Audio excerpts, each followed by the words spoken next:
Tension pneumothorax, which is a medical emergency and requires immediate release of tension in the pleural space using a wide-bore plastic cannula connected to a water-sealed drainage system.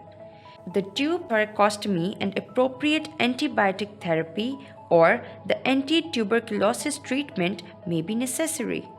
In recurrent pneumothorax, the individuals with a low respiratory reserve in whom further recurrence may be hazardous, and in those indulging in activities such as flying, swimming, or diving should be treated by surgical pleurodesis by pleural abrasion or parietal pleurectomy during thoracoscopy or thoracotomy.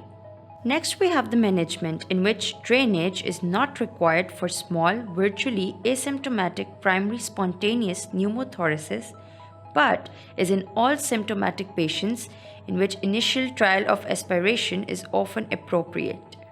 Now, those with underlying lung diseases are at a greater risk of complications and should be treated as inpatients.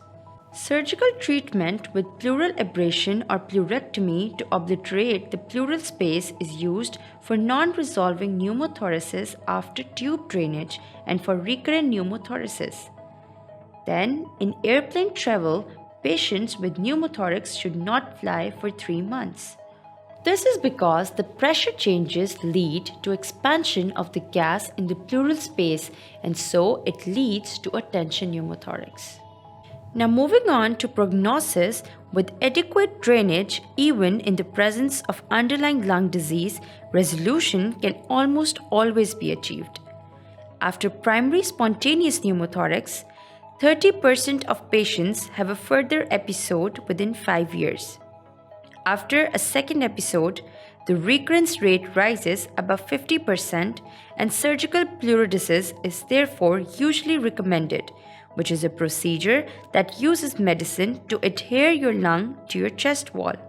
Now it seals up the space between the outer lining of your lung and the chest wall to prevent fluid or air from continually building up around your lungs.